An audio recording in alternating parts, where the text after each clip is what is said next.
Hello everyone, Professor Arlene Torres here for the video lecture presentation for International Tourism and Culture course. So for this session, we're going to learn what are tourism products. So for this topic, we have two video lectures or two lectures related to tourism products. For the first part, I'm going to give you the definition of tourism products, and then we will try to learn the features of the tourism products that are attraction, accessibility, accommodation, and amenities. And then the last part for this video lecture is about the characteristics of tourism products. So let's start by defining what a tourism product is. So here, in this definition, a tourism product is the sum of the physical and psychological satisfaction. So before we move on, let us try to understand what do we mean by physical and psychological satisfaction. Whenever we buy something, like for example, if we go shopping and if we buy a bag, then our decision is based on the physical features, like how big is your preference for the bag, the color, and probably the brand also. So that's what we call the physical. Now, the psychological is something that happens in your psyche. That's why we say it's the psychological satisfaction. Meaning to say, are you satisfied with what you are expected, or does it give you happiness, or does it give you satisfaction in terms of the package, in terms of the product that was offered to you? So in other words, here, a tourism product is something that's a combination of the physical and the psychological satisfaction. So it provides a tourist during their traveling en route to the destination.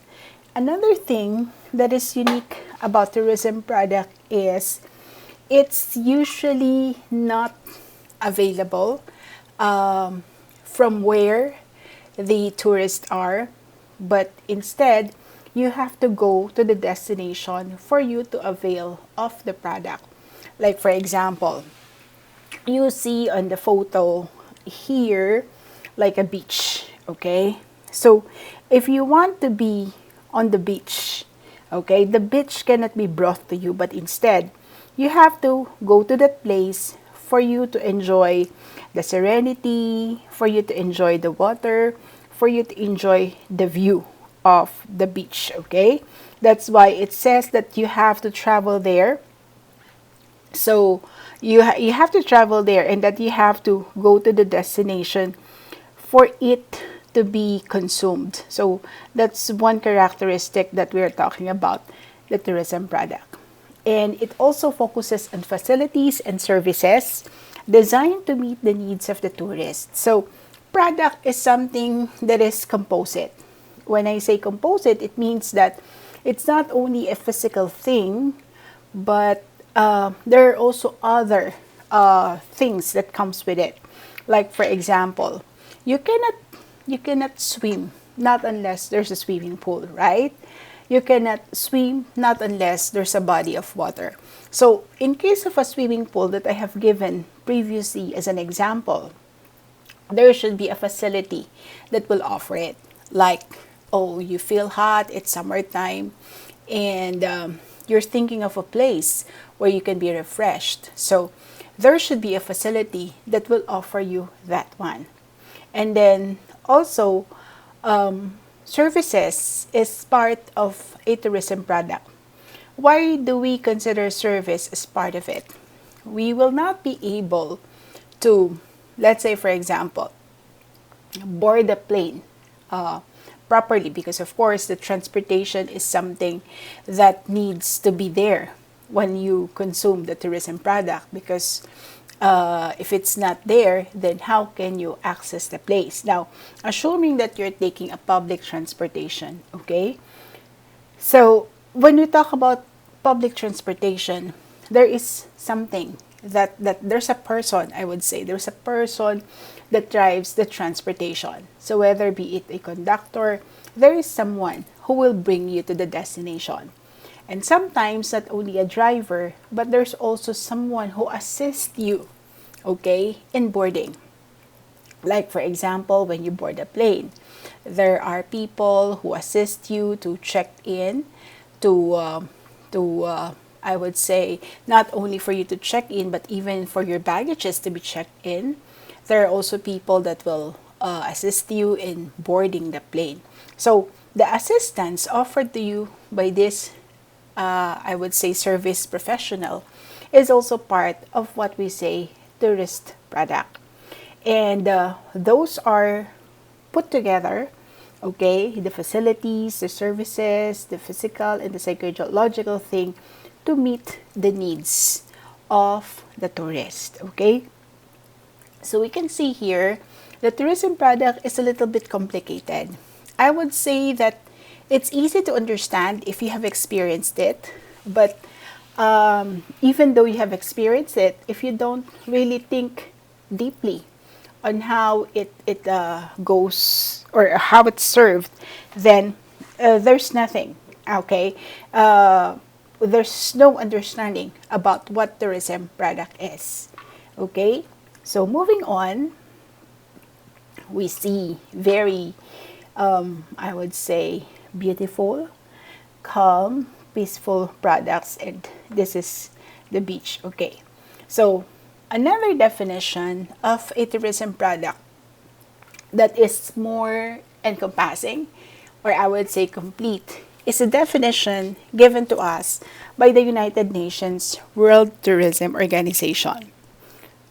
So, according to UNWTO, a tourism product is a combination of tangible.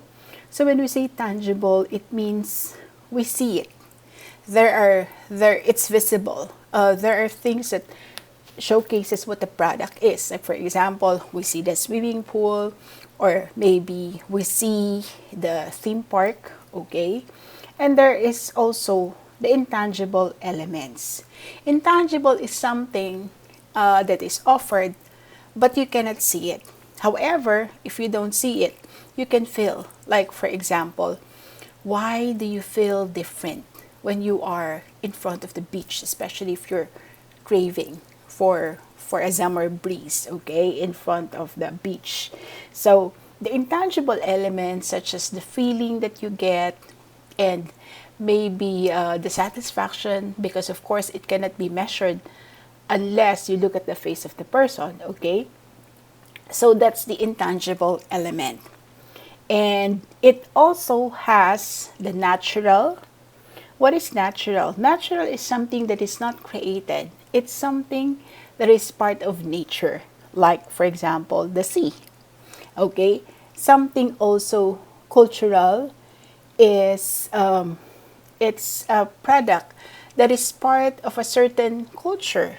Like, what do you see? Like the hanbok is a tourism product, because some people would go to Korea not only for the reason that they would like to go to Korea, but specifically they would like to wear hanbok and walk around, maybe how do you say this, maybe fortress, and then showcase their hanbok. So that's something related to culture. And then there are also man-made resources such as theme parks, or maybe swimming pool, or maybe recreation centers. There are also attractions, meaning this is something that entices you to go to the destination, whatever it is. There are also facilities such as golf course, or maybe a ski resort. That's a facility for something that you can use to enjoy the activity that you want to do. And the services can be, like the service of a caddy carrying your golf bag, or maybe a massage service, or a skincare service can also be part of a tourism product, especially if you are availing of a wellness tourism package. And activities. When we say activities, any activity that you can think of when you are on a trip. Whether that's a simple yoga or breathing exercise, or maybe Pilates, or maybe, you know, trying to learn how to cook temple cuisine, or maybe embroidery, whatever that is, as long as you're doing that activity during your trip around the specific center of interest, which represents the core of the destination marketing mix, meaning that all of these things can be found together, okay? Together in one place that creates an overall visitor experience. So when we say overall visitor experience, whatever needs were satisfied, whatever wants were also catered to. That's why we say it's an overall visitor experience, including the emotional aspects for the potential customers. I think you've heard the word happiness, you've heard the word delight, you've heard the word satisfaction when we talk about tourism products.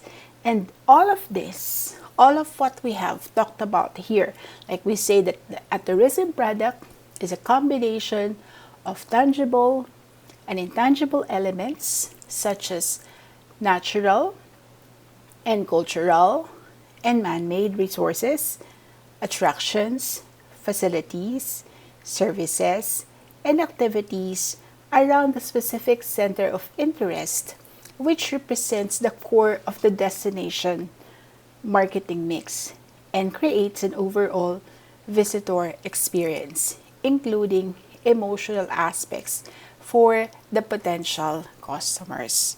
So, I guess at this point, if this is your first time to hear the definition, probably we would say that you need more explanation.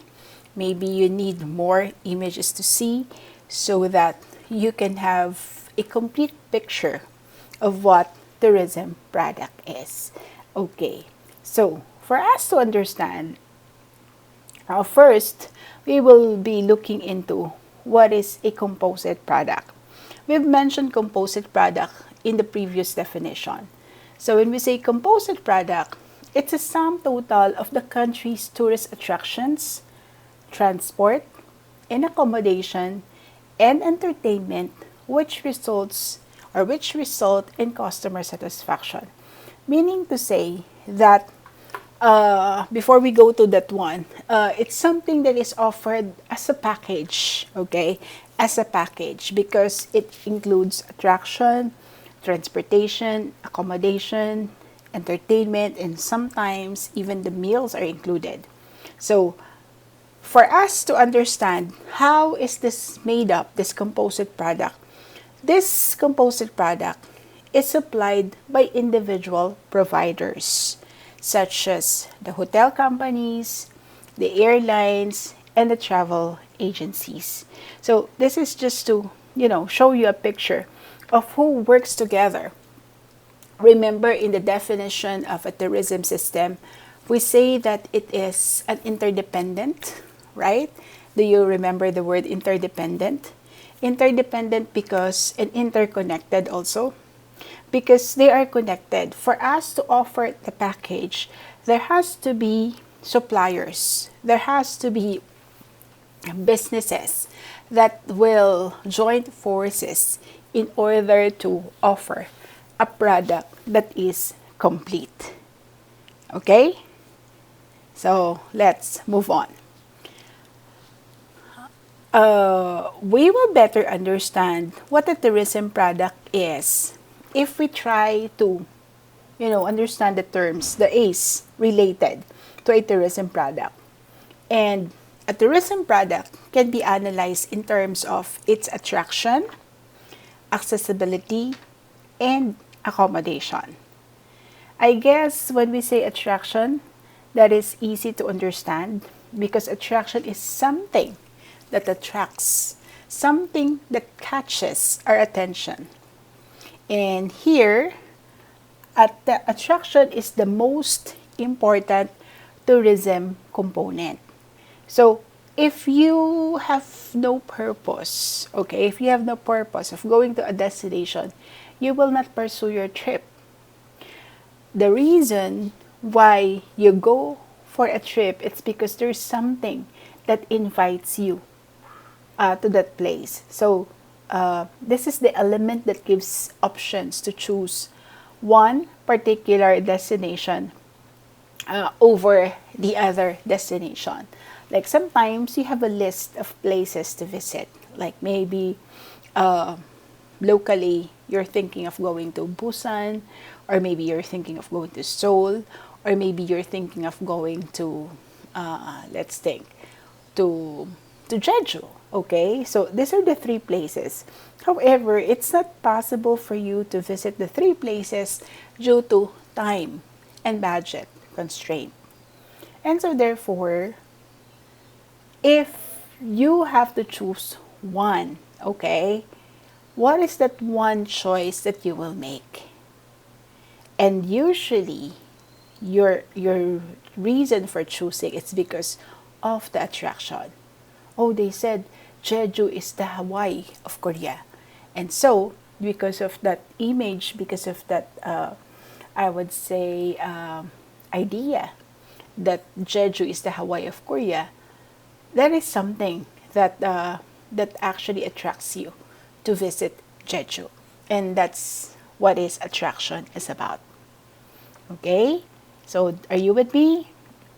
Let's continue. There are different kinds of attractions.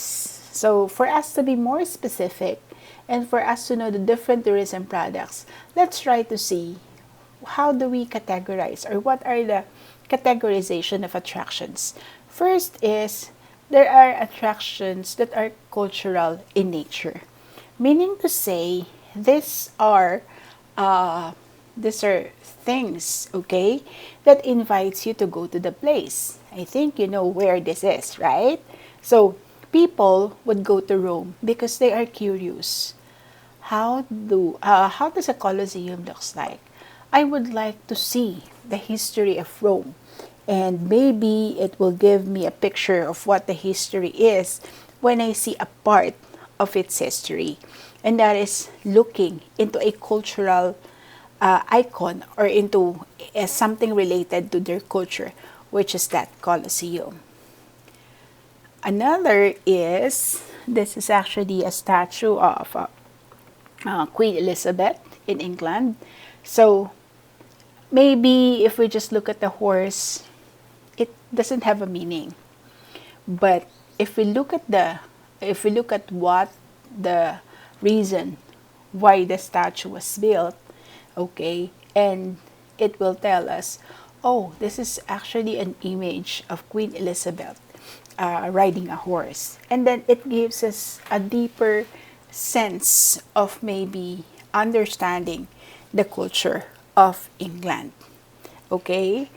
And that's a Queen Elizabeth monument. And the third one is I'm not very interested in relics. However, there are some people that would like to dig the history, and so they keep on digging relics or maybe images or anything that will give them a hint of what the history is about. And so mostly the archaeologists will do this. And so if you look at the photo here, and if you say there's nothing in here to see, yeah, there's nothing in there to see, but what gives it the value of going to the destination is what had happened in the destination that brings you to the history of the place. Okay, and so as I've mentioned, these are of interest to the archaeologists or to people who are fond of knowing the history by looking at the relics of the past. Okay, another type of attraction is the flora and the fauna. And when we say flora and fauna, we talk about the animals, we talk about the flowers, we talk about the wild. Okay, so there are people who are very fond of checking out natures. And so they would usually go to places that are very rich in nature. Another type of attraction is something that is man-made. And an example of a man-made attraction are the beach resorts. Or you would say, oh teacher, that's beach, that's natural. Yeah, that's natural, but usually a combination of what attracts the people to this natural attraction is the facilities that they usually build or set up to make the attraction more enticing. Like, for example, the provision of cottages, or beach chairs, or maybe they would usually provide shower facilities. These are attractions that are man-made. Okay, an attraction can be something that is also man-made and organized for a certain reason. Like, for example, festival that you see on your left. And when we say festival, it's a celebration of something. Sometimes it's a celebration of a good harvest, or maybe something that they would like to commemorate. For good harvest, it can be like potato festival or strawberry festival. It's somewhat related to agriculture products. Or festivals can simply be like the Mardi Gras, okay, or maybe the Boryong Mud Fest, or maybe like the parade of colors. Like in my country, there's a lot of festivities, or we call it fiesta, where people would gather together on the street, display colorful costumes, dance, and usually invite the crowd to dance with them. Okay, and another attraction is the trade fair. In trade fairs, usually these are organized activities to showcase in relation to commerce, maybe to showcase a product of a particular country, like for example agricultural products, or sometimes it's just one product of that country, like countries that are known for coffee production, like maybe Kenya, okay, or where else do we produce coffee aside from Kenya? Colombia, okay, or also maybe other countries that are not so famous in producing coffee. So that's a trade fair. Okay, are you with me? So there are different kinds of attractions. Now, we can also say that attractions are geographical in character. What do we mean by that? So, in order for you to be attracted to something, it has to exist, okay? And it exists somewhere. And for you to be able to consume that attraction, the location and the accessibility are important.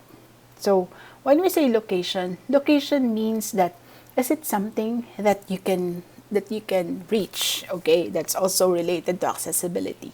Like if you have a short holiday, or if you only have a day off, will it be possible for you to go to that attraction in your time availability?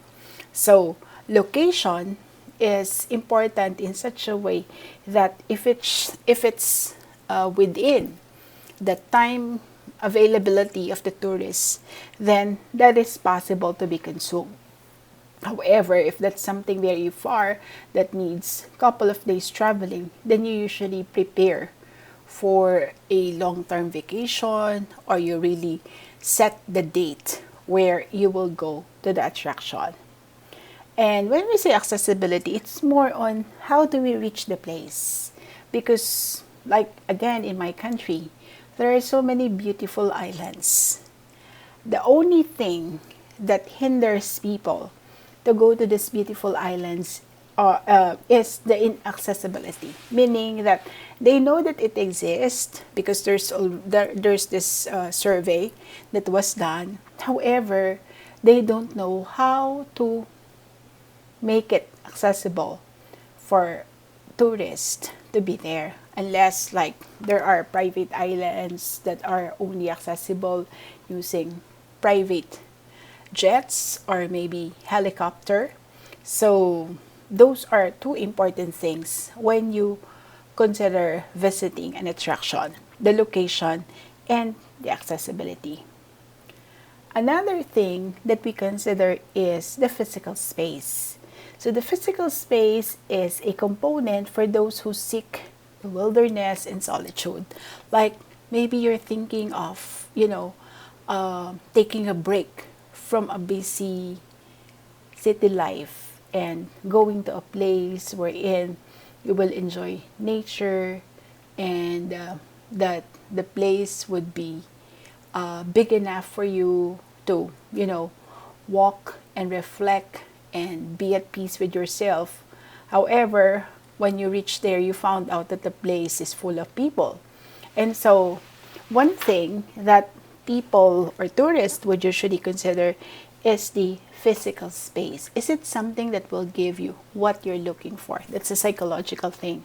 The contentment, or maybe the serenity, or maybe you want to party. But how can you party if, say, for example, you want to go to a natural park? Then definitely that's not possible, because where the parties are situated are places that are at the center, like maybe in big cities and in crowded places. Okay? Another thing that we have to consider is the scenery or the landscape. Attraction can be very simple. Attraction can be enhanced. Attractions can be designed or can be made. Like for example, eWorld is actually it has been landscaped. Okay, and when we say scenery, it's something that is, how do I say, naturally done. Like for example, if you look at the Bosong Tea Farm, or if you look at places that are not touched by humans but left it as is, then it's an example of a natural scenery. Okay, so this is the landform, because some people would like to be in a flat space, some people would like to be with nature. So these are things that are considered.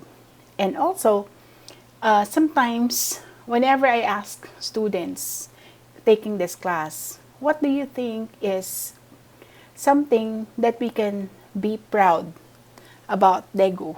And a lot of my students would always say, nothing, teacher. Sometimes you say there's nothing that we can be proud of, or there's no tourist product that can be identified in Daegu. And that's because most of the students are closed, or they have their eyes closed, because for them, when they think it's a tourism product, it's something that is modern. Okay, it's something that has this wow factor of the architectural design. No, of course they are considered tourism product, but not all people are looking for that kind of product. There are tourists who would like it to be simple.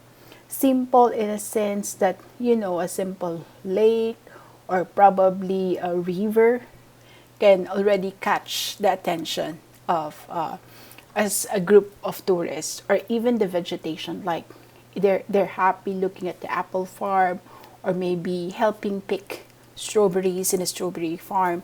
So don't underestimate the aesthetic and recreational value of these attractions. And also, we can say that climate condition is another thing that people are looking into when they look at the attraction. So when we say climate, like people who are coming from places that are always, gloomy and that the sun doesn't shine, they would like to go to a place where there's plenty of sun, like, Europe, the sun doesn't always shine in there.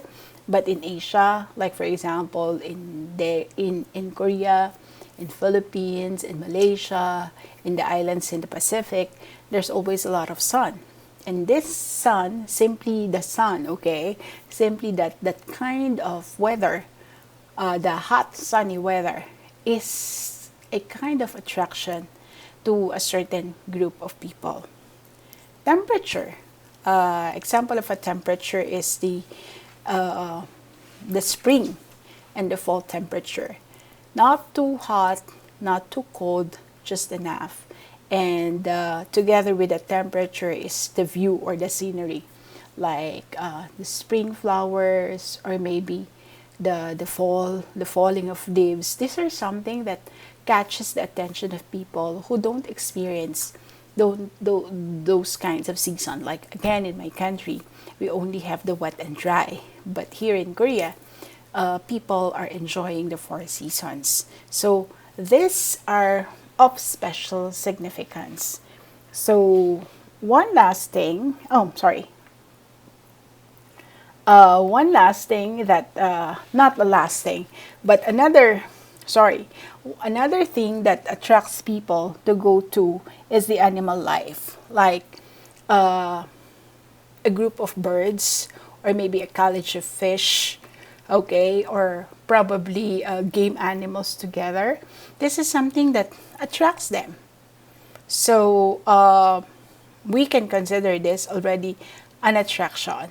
Or maybe animal life can also be for sports purpose, like it's mentioned here, fishing and hunting, and also natural landscape, like I mentioned, the Bosong Tea Farm, historical monuments as you've seen it, and archaeological, I would say, sites are also major attractions. So if we look at attraction, there are so many kinds of attraction that can entice and that can attract the attention, or that can probably invite people to visit the destination.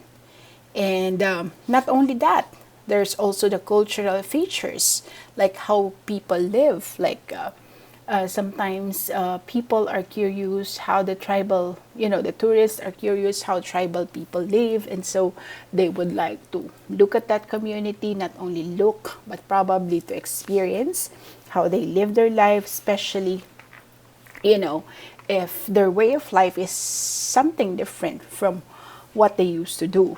And also artistic expressions, like in my country again, there's this old woman who is known for her tattooing technique, and she lives in the mountain.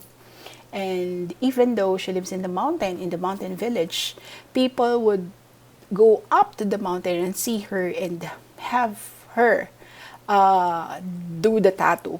Okay, so these cultural features are also attraction. So when I ask you, what do you think is something that your place, your hometown can brag about, don't say nothing, because you just have to open your eyes, look around, and you will see that there is something that your place can offer. Now, another A, okay, so we're done with the A, which is attraction. Another A is the accessibility. Accessibility simply means how a tourist can reach the area where the attractions are located. So as I've said, that's very important, because no matter how beautiful the place is, if there's no way of visiting the place or accessing it, then you will not be able to complete the tourism activity. Okay, so the mode of transport is something that we have to consider here. Like, is there a land transportation that can bring you there? Maybe air transportation, or probably by water, or train, or can you just walk by foot to reach the destination? So mode of transport is are considered, but sometimes there are places that are only reachable at a certain point, and then from that point up to the destination, then you have to walk. or maybe you have to climb the mountain. So let us remember that inaccessible areas are of no value because, of course, it makes sense, right? If it's inaccessible, then how can it become attraction? So, for it to be considered an attraction, accessibility has to be there. It should be something that is accessible. So, another thing that we have to remember when we think about organizing or probably coming up with a package is attractions located near tourist generating market, like for example airports, okay, or maybe close to the bus station or maybe close to the port, are linked with the efficiency of the means of the transportation. So meaning to say, whenever there are accessible ports like airports or seaports or maybe bus terminal or train station, people can usually, I would say, would usually prefer those spaces because of the accessibility of the different kinds of transportation. Okay, so we've talked about attraction, we've talked about accessibility, and in accessibility, to end it, I would say that distance plays an important role in the tourist destination choice. As I've said, sometimes what hinders you to visit the destination is your time availability and maybe the distance. It's too far from your place and you don't have much time to travel. So distance is something that you usually consider. And I think in terms of distance, you can agree with me if I say that if the facility or if the attraction is a little far from the terminal or from the ports, then sometimes tourists doesn't usually pay attention visiting that destination because of the distance that is there. And so the key for the attraction to be marketable is the easy accessibility. Okay, so easy accessibility is a key factor for growth and development of the tourism movement. Okay, so are you with me? Now, another A, so before we go to the third A, let's look at the two A's that we have talked about. The first is the attraction, and the other one that we have just finished is accessibility. For the third A, we talk about accommodation. And when we say accommodation, accommodation plays a central role and very basic to tourist destinations. So, if you want to go to a place and if you would like to stay there for a couple of nights, it will not be possible if there's no place for you to stay overnight. That's why it's mentioned here that accommodation plays a central role and it's very basic to tourist destination. Now, in terms of accommodation, there are already non-traditional, meaning to say non-traditional are not the types of accommodation or not the type of accommodation that you know, like for example, the hotel, the pension house, or maybe the motel. But non-traditional can be anything where you can stay overnight. Like for example, a room, okay, that usually some village people would offer, or maybe an extra place or an extra unit in the house. So these are non-traditional, or sometimes even a cave can be non-traditional accommodation. There are also places that are, not accommodation but are converted as accommodation, such as palaces, such as prison cells, because some tourists finds it interesting to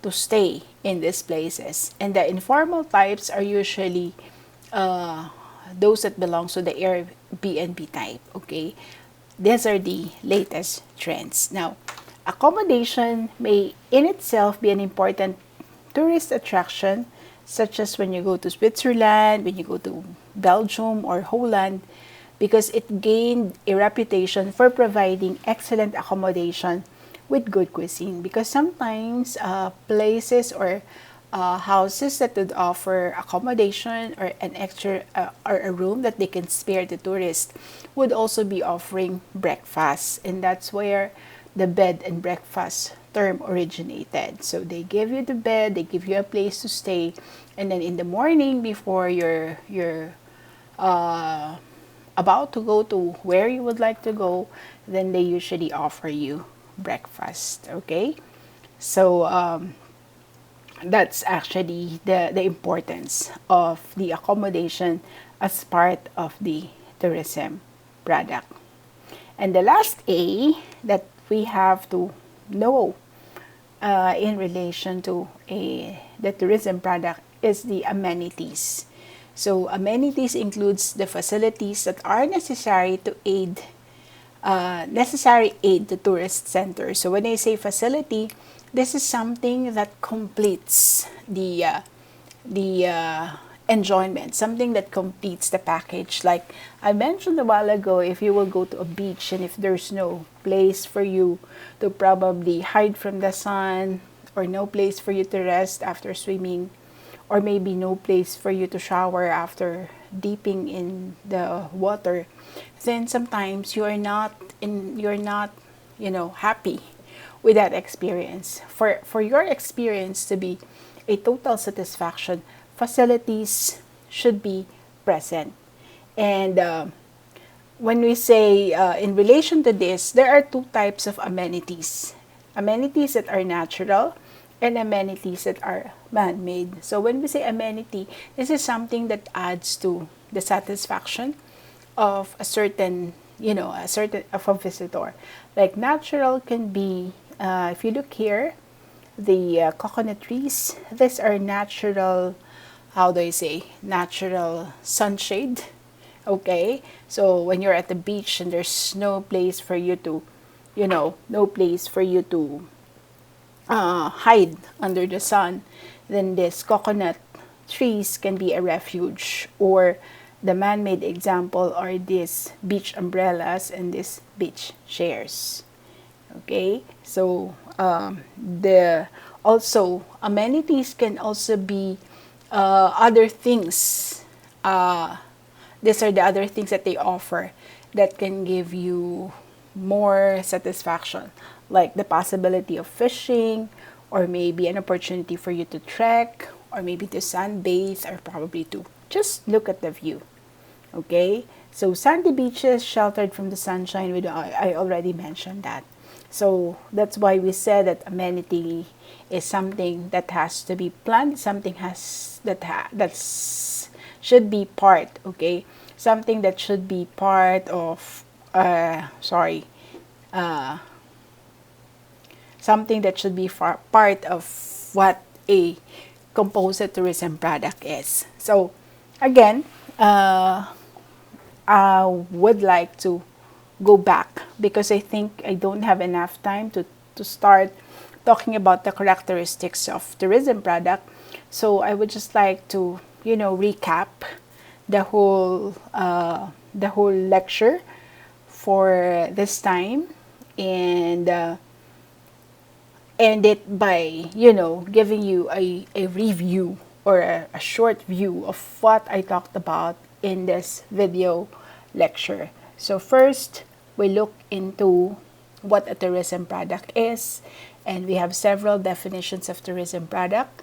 I think you can recall the many words that I incorporate or that I attached to tourism product, or the words that were actually the big words that are actually part of the description or the explanation of what tourism product is. We've mentioned tangible, intangible, we also say man-made, there's also cultural, there's also natural. We mentioned emotional satisfaction, psychological satisfaction. We also made mention of composite as words that makes up tourism product. And then after understanding the definition, we move into the four A's that describes, or that I would say encompasses what a tourism product is. So a tourism product has to have an attraction. So this is the very reason why tourists would go to a place, the attraction. And we have defined attraction, we have classified attractions. There are so many different kinds. So we've said that an attraction can be something that is natural, something that is man-made or cultural, okay? And we also define the geographical elements that makes up the attraction. And from attraction, we move on to another A, which is accessibility. In accessibility, we have highlighted the importance of a means of reaching the attraction. So we talked about the transportation modes. We also talked about that it's very favorable to a destination to be close to like a port, or to have transportation terminals within the area. And we've said that no matter how good the attraction is, if there's no way for it to be reached, then it doesn't have any value. And then we also move on to the third A, which is about the accommodation. So accommodation is the central important thing when we talk about tourism product, because sometimes we would like to stay in a place longer than a day, and so we need a place to stay overnight.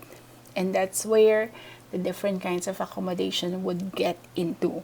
So as I've said, aside from the traditional accommodations like the hotel, the motels, the pension houses, there are also non-traditional, like maybe Hanok Village or a tatami type of room in Japan, or a bahay kubo in my country, and informal accommodations that people think can be also an attraction, like converting a palace into a hotel, or maybe prison cells as rooms, or maybe a cave that can also be converted as accommodation. And the fourth A that we talked about is the amenities. So amenities are the facilities that are necessary to complete the tourist experience. So in amenities, we included the facilities that are necessary to aid in that tourist activity. We also make mention that amenities are two types. It can be natural and man-made. Okay, so I hope at this point you have now a clear view of what a tourism product is, and the importance of the four A's to create a complete, or what we call composite package for tourism. And these four A's that I did mention, like the attraction, the accessibility, the accommodation, and the amenities, are also the components of the travel package that I'm asking you to work on for this semester. So I hope that I was able to give you a view, or maybe an understanding of the tourism product. And we will be moving on next week, or next lesson, to another part of this tourism product, which are the characteristics of it. So I thank you for listening. And again, guys, if you do have questions, please let me know. Send me a message, email me, or we can talk about your questions in the classroom, because maybe that's the same question that your classmates have in mind. So again, I thank you for listening, and I hope you learned something from this video lecture. I'll see you on the next video. Bye!